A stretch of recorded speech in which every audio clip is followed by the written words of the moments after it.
Jonah Miller was 12 years old when he decided he wanted to become a professional chef. By the time he graduated from college, Chef Jonah Miller had worked in some of New York's top kitchens. Both Forbes magazine and the Zagat guide named him one of their 30 under 30 in food and wine. And last year, Zagat said he was one of the rock stars redefining the industry. Miller is chef and owner of one of New York's hottest restaurants, Huertas. We're happy to welcome Jonah Miller to the dish. How you doing? Good morning. Thanks for having me. This is a great spread. Tell us a little bit about what you brought. So we're serving food. We serve lots of food from the Basque country at Huertas. This is nearby in Asturias. Something you might have at a cider house there, where they have hearty dishes like fabada, this chicken, and then to lighten a little bit, we've taken a dish asadilla, which is mostly about piquillo peppers made into a salad. Tortilla española. Every Spanish table always has a tortilla, which is like an Italian frittata, very similar. Catalan-style greens, kale with pine nuts and raisins, and then some churros to finish it off. I love that you brought churros. Yeah, well, that really is for this time of day. Tell us about the drinks, though, because I know one of these is vermouth, and I'd never heard of vermouth on tap before. Yeah, that's one of the exciting things for us at Huertas, is bringing some of the traditions in Spain that haven't really transferred here, and cider and vermouth are amongst the two that we're most excited about, but are also most unusual here. You actually make vermouth in the restaurant. So we do. We take a little bit of a shortcut and don't fortify, but we aromatize the vermouth. So we blend fortified wines and some regular wines, and then add herbs and spices and let them steep. It's almost like making tea. I was going to say that. It has a very, like a tea taste to it. Yeah, so you add some bitter elements and some floral and citrus, and they're quite delicious. Talk about how you got started, because in that introduction to you, we talked about how you started very early.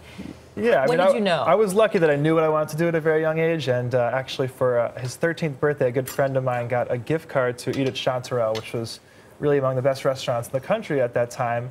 So here they are, two 13-year-old guys at this really grand restaurant in Tribeca.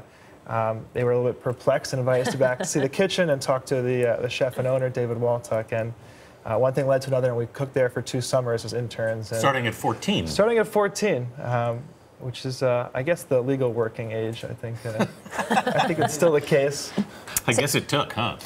You have been to Spain several times, but when did you have that aha moment when you thought, this is really the region for me, this is where I want to be cooking? Yeah, well, growing up cooking, and when this was about 10 years ago, Spain was sort of at the forefront of modern cooking. And then when I traveled there, especially as a college student, it was sort of unaffordable to eat at some of those grand modern restaurants. But going to the tapas bars, the pincho bars, and realizing, we do have some of these in New York, but just not enough. And not just the food, but the environment we were trying to create, emulating what it's like to be milling about in a bar in Spain. You mentioned Chef David Waltuck, who you worked under at Chanterelle. You also worked under Danny Meyer. In fact, you're kind of considered a disciple of Danny Meyer. How have they influenced your attitude towards food? This week is a good week to be a disciple of Danny Meyer, I think. Well, for David Waltuck, it's very direct in that he was a chef and owner. So the idea that you have, one restaurant that you're present at and taking care of the front and the back, and that balance between cooking and running the business. But with Danny, sort of on a broader scale, how to take care of not just your guests, but your employees. And he has so many at this point. So the idea that making your employees, your team happy is really what translates to having happy guests as well. Even with such wonderful mentors, though, was there a moment where everyone said, wait a minute, you're 20 and you want to open Huertas? Well, I think actually that started when I was 14. Everyone sort of said, what are you doing here? Go enjoy yourself. And that's part of the test of getting into this business. Is it is sort of grueling, and you don't make very much money, and you work very hard. So you have to sort of be discouraged a bit along the way, and hopefully, despite all that, if you come out the other side, then it's really for you. We can empathize with a lot of those things you just mentioned. As we hand you this dish and get your signature on it, we want to ask you, if you could have this meal with any person, past or present, who would that person be? To be honest, I'm thrilled whenever I get to sit down to a proper meal with my wife. But if she's busy, I would take Bill Murray. That is such a good pre-Valentine's Day pick, though, your wife. Bill Murray, not bad, or too. Bill Murray, yeah. I like that. Or both of them. Yeah. I think your wife would probably leave Bill out of it for a while. Chef Jonah, thank you so much. Thanks so much for having me.